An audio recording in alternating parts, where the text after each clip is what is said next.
Eles trabalharam a noite inteira e não pescaram absolutamente nada. O desânimo era total, as redes estavam secas e o futuro parecia sombrio. Mas, em plena luz do dia, a pior hora para pescar, uma única frase mudou tudo e quase afundou 2 barcos não de desespero, mas de tanta abundância. O que Jesus revelou naquela manhã no Mar da Galileia não foi apenas um milagre sobre peixes, mas o segredo para transformar qualquer fracasso em uma missão extraordinária.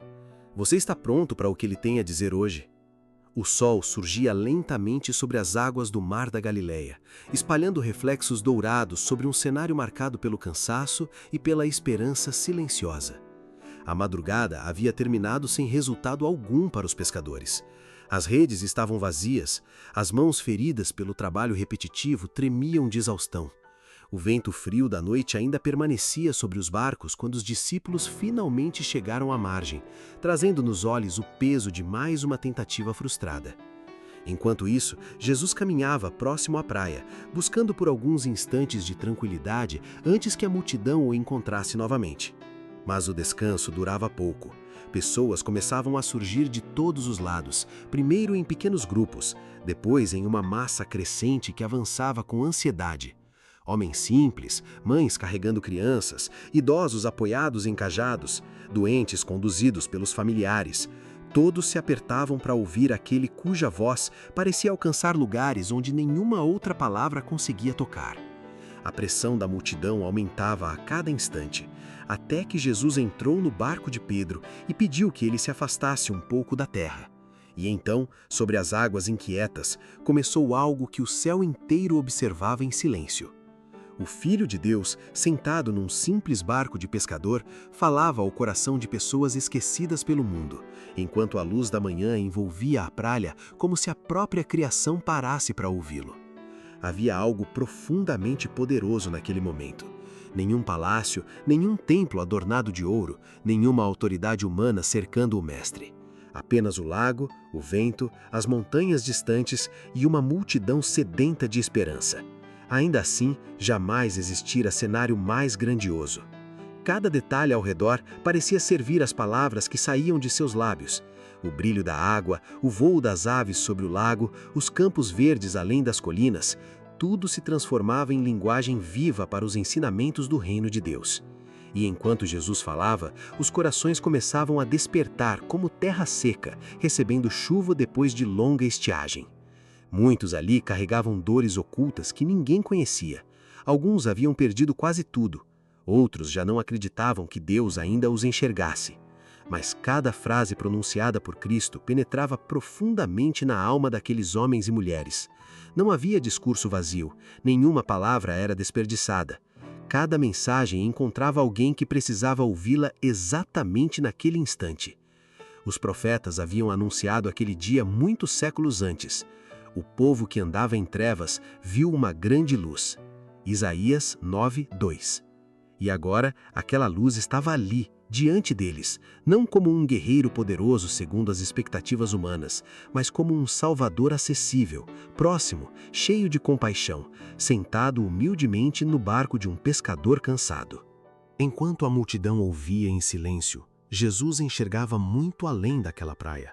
Seus olhos atravessavam os séculos. Ele via pessoas sofrendo em prisões frias, discípulos sendo perseguidos diante de tribunais, homens e mulheres lutando contra o medo, contra a solidão, contra noites longas de dúvida e aflição. Via corações esmagados pela perda, pela culpa e pelo sofrimento.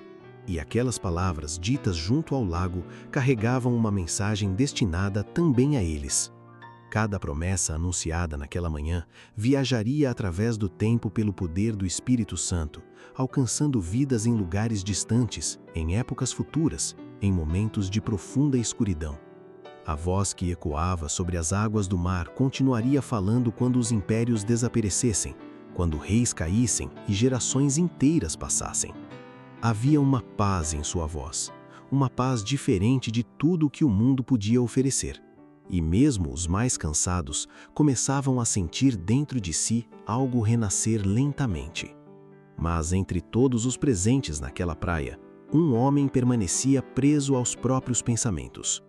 Pedro observava as redes vazias. O fracasso daquela noite pesava sobre ele como uma sombra difícil de ignorar. Enquanto ouvia Jesus ensinar, sua mente voltava repetidamente para a prisão de João Batista, para o ódio crescente dos líderes religiosos e para o futuro incerto que parecia aproximar-se cada vez mais rápido.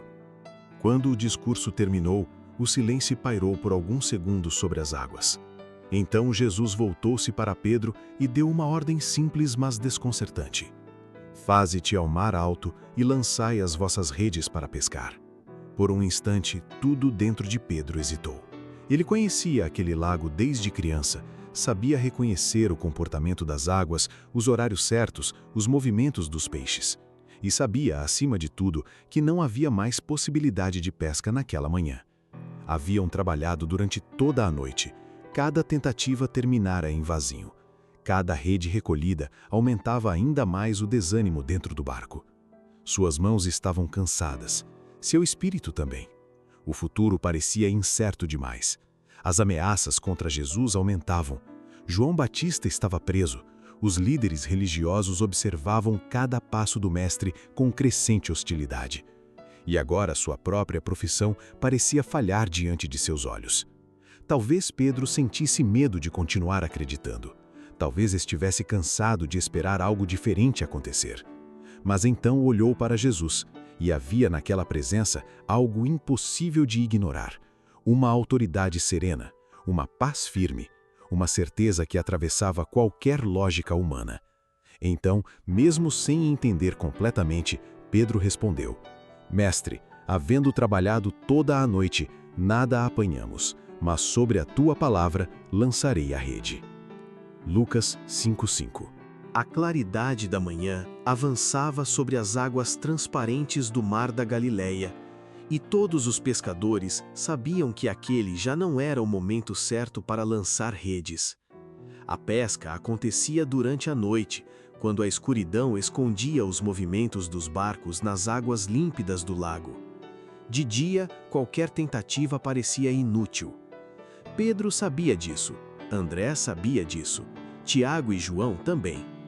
Cada músculo do corpo deles carregava o desgaste de horas frustradas, e cada rede vazia parecia confirmar o fracasso daquela madrugada. Ainda assim, havia algo na voz de Jesus que ultrapassava a lógica humana. Não era apenas uma ordem, era uma autoridade silenciosa que penetrava mais fundo do que qualquer argumento racional. Por amor ao Mestre, decidiram obedecer. Simão e André lançaram novamente as redes ao mar. Por alguns segundos, nada aconteceu. Então, de repente, as cordas começaram a puxar violentamente. O peso era tão grande que as mãos mal conseguiam sustentar a rede. Os peixes se agitavam em quantidade absurda, enchendo cada espaço disponível, forçando as malhas ao limite até começarem a romper-se diante dos olhos incrédulos dos discípulos. Gritos foram lançados aos outros barcos. Tiago e João correram para ajudar, e quando finalmente conseguiram recolher parte daquela captura inacreditável, os dois barcos afundavam perigosamente sobre o peso da abundância que Deus acabara de derramar diante deles. Mas Pedro já não enxergava os peixes, nem os barcos ameaçando afundar, nem a riqueza inesperada diante de seus olhos. Algo muito maior tomava conta de sua alma naquele instante. Pela primeira vez, compreendeu que estava diante de alguém cuja autoridade não se limitava às palavras ou aos milagres isolados que havia presenciado antes. O próprio mar obedecia àquele homem. Os peixes ocultos nas profundezas respondiam à sua voz. Toda a natureza reconhecia seu comando. E diante dessa revelação, Pedro viu também a si mesmo com uma clareza dolorosa. A luz da santidade de Cristo expôs instantaneamente toda a sua fragilidade, toda a sua incredulidade, todo o orgulho escondido em seu coração. O amor que sentia por Jesus misturou-se à vergonha por ter duvidado. A gratidão esmagou suas resistências, e o peso de sua própria impureza tornou-se insuportável diante daquela pureza infinita. Enquanto os outros tentavam salvar as redes e organizar os barcos, Pedro caiu aos pés do Salvador, completamente vencido pela presença divina. Sua voz saiu trêmula, carregada de temor e reverência. Senhor, ausenta-te de mim, que sou um homem pecador. Lucas 5:8. E naquele instante, o pescador impulsivo e orgulhoso começava a morrer para que um discípulo verdadeiro pudesse nascer. Aquela reação não era fraqueza, era o efeito inevitável da presença de Deus sobre um coração humano sincero. Séculos antes, o profeta Daniel também perdera completamente as forças ao contemplar a glória celestial. Transmudou-se em mim a minha formosura em desmaio, e não retive força alguma. Daniel 10:8. O mesmo acontecera com o profeta Isaías quando viu a majestade do Senhor e exclamou em desespero: Ai de mim que vou perecendo, porque sou um homem de lábios impuros. Isaías 6:5. Sempre que homens falhos são colocados diante da perfeição divina, toda a aparência de autossuficiência desaparece. O orgulho perde a força, as máscaras caem, a alma percebe o quanto está distante da santidade de Deus. Pedro agora experimentava exatamente isso. Queria afastar-se porque se sentia indigno, mas ao mesmo tempo agarrava-se aos pés de Jesus como alguém que compreendia que fora dele não existia vida, esperança nem salvação. O coração humano frequentemente reage assim diante de Deus. Sente medo da luz porque ela revela aquilo que tentamos esconder até de nós mesmos. Mas Cristo não se afasta dos que reconhecem sua necessidade. Ele não rejeita o quebrantado. Pelo contrário, é justamente nesse lugar de rendição que começa a verdadeira transformação espiritual. Então, enquanto Pedro ainda permanecia abalado diante daquela revelação esmagadora, Jesus pronunciou palavras que mudariam completamente o rumo de sua existência. Não temas, de agora em diante serás pescador de homens. Lucas 5:10. O chamado veio não depois da perfeição, mas depois do reconhecimento da própria miséria. Primeiro Deus revelou sua santidade, depois mostrou a Pedro sua dependência absoluta da graça divina, e somente então confiou a ele uma missão eterna. Até aquele momento, os discípulos ainda mantinham um pé em suas antigas vidas, seguiam Jesus, ouviam seus ensinamentos, testemunhavam milagres, mas ainda não haviam abandonado completamente suas redes, seus planos e suas seguranças. O encarceramento de João Batista os havia abalado profundamente. Se até João sofrera daquela maneira, o que aconteceria com todos eles? O medo do fracasso e da perseguição rondava silenciosamente seus pensamentos. Voltar à pesca parecia uma forma de respirar por algum tempo longe das pressões crescentes contra Jesus, mas agora tudo havia mudado.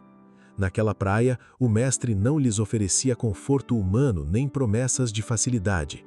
Oferecia propósito, oferecia participação em algo infinitamente maior do que qualquer segurança terrena. E diante desse chamado, Pedro, André, Tiago e João deixaram para trás barcos, redes, lucros e antigos caminhos, porque finalmente entenderam que nenhum sucesso deste mundo poderia se comparar ao privilégio de caminhar ao lado do Filho de Deus. Antes de pedir que abandonassem tudo, Jesus lhes mostrou que o céu jamais fica devedor daqueles que se colocam a serviço de sua obra. Pedro havia cedido seu barco para que Cristo ensinasse a multidão. Parecia um gesto pequeno, apenas um barco emprestado por algumas horas, mas Deus transformou aquele ato simples numa demonstração abundante de provisão. As redes quase se romperam de tão cheias, os barcos quase afundaram sobre o peso da bênção derramada naquela manhã. O mesmo princípio continuaria atravessando os séculos. Dai e ser-vos-á dado, boa medida, recalcada, sacudida e transbordando. Lucas 6:38. Cristo jamais ignora um sacrifício feito por amor ao seu nome. E naquela experiência, os discípulos aprenderam algo que precisariam lembrar pelo resto da vida. Longe de Jesus, Até os maiores esforços terminam em vazio. Durante toda aquela noite, separados da direção do Mestre, trabalharam até o limite e nada conseguiram. O cansaço gerou dúvida, a frustração abriu espaço para o desânimo. Mas bastou a presença de Cristo para transformar fracasso em abundância, medo em esperança e redes vazias em testemunhos vivos do poder divino. Assim também acontece com cada alma humana. Satanás trabalha constantemente para produzir desânimo, incredulidade e murmuração. Cristo, porém, aproxima-se para reacender a fé, restaurar a esperança e lembrar ao coração cansado que nenhuma noite é longa demais quando o Filho de Deus entra novamente no barco. O milagre daquela manhã às margens do mar da Galileia não dizia respeito apenas a peixes, redes ou barcos quase afundando. Havia uma lição muito mais profunda escondida sob aquelas águas agitadas. O mesmo Deus, cuja voz conduzia os peixes das profundezas para dentro das redes vazias, também possuía poder para alcançar os lugares mais escondidos do coração humano. Cristo estava mostrando aos discípulos que existia uma pesca infinitamente maior diante deles. Homens e mulheres presos ao medo, à culpa, ao orgulho e ao pecado, seriam atraídos não pela força, nem pela violência, mas pelas cordas invisíveis do amor divino. E aqueles simples pescadores da Galileia seriam instrumentos desse chamado eterno, não porque fossem extraordinários aos olhos do mundo, não porque possuíssem grande instrução, posição social ou influência religiosa. Pelo contrário, eram homens comuns, cansados, limitados, carregando defeitos visíveis e dúvidas profundas. Ainda assim, Jesus enxergava neles algo que ninguém mais conseguia ver. O Salvador não buscava a aparência exterior, nem prestígio humano. Procurava corações disponíveis. E isso continua sendo verdade através dos séculos. O reino de Deus nunca foi sustentado pelo brilho da autossuficiência humana, mas pela ação transformadora do Espírito Santo em pessoas que reconhecem sua dependência absoluta da graça divina. Jesus jamais desprezou o conhecimento ou a educação.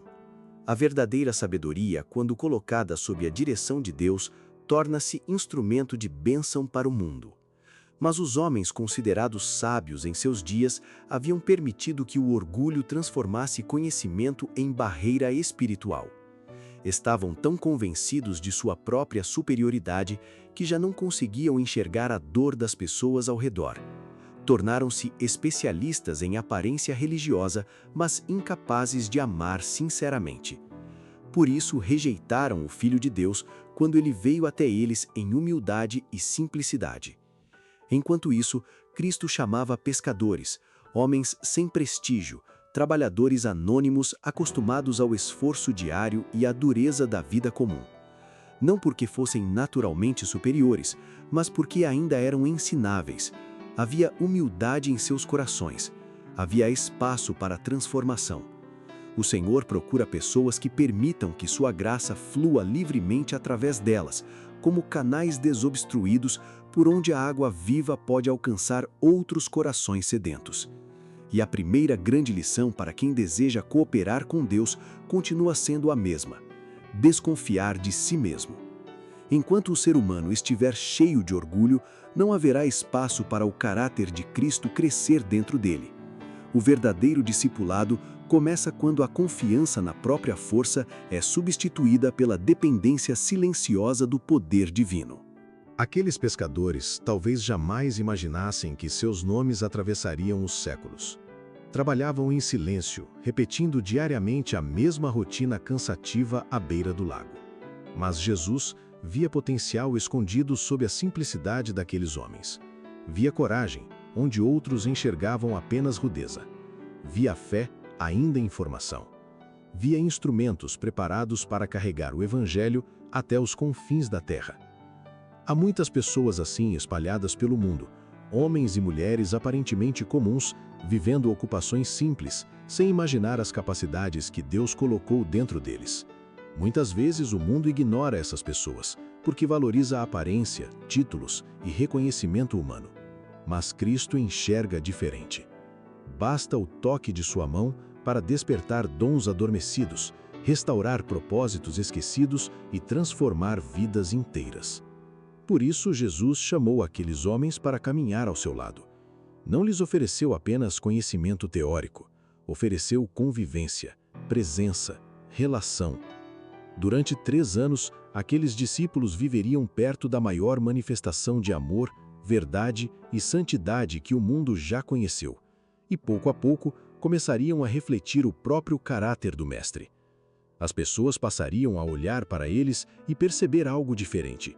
Não era apenas inteligência, não era eloquência. Havia em seus rostos, palavras e atitudes a marca visível de quem havia estado com Jesus. Existe uma diferença profunda entre acumular informações e receber vida. O mundo valoriza diplomas, técnicas e conhecimento intelectual, mas Cristo veio oferecer algo infinitamente maior: transformação interior. A educação mais elevada não acontece apenas na mente, acontece quando um coração entra em contato vivo com Deus. Vida gera vida, e os discípulos experimentaram isso diariamente ao lado de Jesus. Cada conversa, cada silêncio, cada milagre e cada gesto de compaixão moldavam lentamente sua maneira de pensar e viver. João compreendeu isso de forma profunda. Entre todos os discípulos, entregou-se completamente à influência do Mestre. Anos depois, ainda emocionado pela lembrança daquela convivência sagrada, escreveu: "A vida foi manifestada, e nós a vimos." 1 João 1:2. João não falava apenas de ensinamentos, falava de alguém cuja presença irradiava vida espiritual para todos ao redor. Todos nós recebemos também da sua plenitude, e graça por graça. João 1:16. Os apóstolos não possuíam glória própria. O sucesso de sua missão jamais poderia ser explicado apenas por capacidade humana. O poder vinha de Deus. O caráter que desenvolveram era resultado direto da convivência contínua com Cristo. E essa continua sendo a maior evidência da ação divina sobre uma pessoa. Não talento natural, mas uma vida transformada pelo contato diário com o Salvador. Quanto mais alguém ama verdadeiramente a Cristo, maior será o bem que poderá realizar neste mundo. Não existem limites para a utilidade de uma vida totalmente rendida ao Espírito Santo. Deus não procura a perfeição humana antes de agir. Ele toma pessoas falhas, frágeis e inseguras e começa a moldá-las pacientemente. O caráter instável torna-se firme, a mente confusa recebe discernimento, o coração endurecido aprende a amar. Tudo isso acontece através de uma relação contínua com Jesus. A devoção diária cria uma ligação tão profunda entre o discípulo e o Mestre que o cristão começa a refletir o próprio Espírito de Cristo em suas atitudes, palavras e escolhas. O discernimento se torna mais claro, o julgamento mais equilibrado. A alma passa a produzir frutos que glorificam a Deus. E muitas vezes os maiores ensinamentos espirituais não vêm dos homens considerados importantes pelo mundo, mas de discípulos humildes que aprenderam diretamente na escola do céu. Homens instruídos em ciências e artes já se assentaram admirados diante da fé simples de cristãos desconhecidos, percebendo neles uma sabedoria impossível de ser produzida apenas por livros humanos. Esses discípulos anônimos haviam aprendido aos pés de aquele que falava como nunca homem algum falou. João 7,46. Porque quando Cristo ensina um coração, até a vida mais simples se transforma numa poderosa testemunha da glória de Deus. Assim como Jesus transformou as redes vazias de Pedro em uma colheita transbordante, Ele quer transformar o seu cansaço em propósito. Se essa mensagem tocou o seu coração ou trouxe paz ao seu dia, não saia daqui sem deixar o seu like. Isso ajuda muito a nossa missão de levar essa luz a mais pessoas. Se você quer continuar crescendo nessa jornada de fé, inscreva-se no canal e ative o sino. Obrigado por dividir esse tempo precioso comigo. Que o Mestre da Galileia esteja no seu barco hoje e sempre. Até o próximo vídeo.